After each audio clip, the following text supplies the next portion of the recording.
আজ কবিগুরুর শুভ জন্মদিন, আর এই শুভক্ষণে তাকে আমার শ্রদ্ধাঞ্জলি জানিয়ে তারই লেখা একটি কবিতা কৃপণ।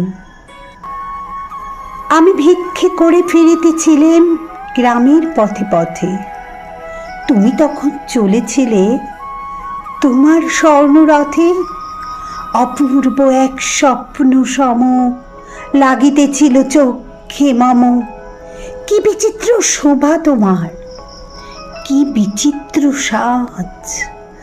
আমি মনে ভাবিতেছিলেম এ কোন মহারাজ।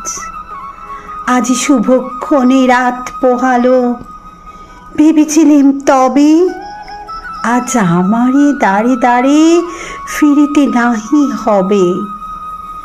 বাহির হতে নাহি হতে কাহার দেখা পেলেম পথে।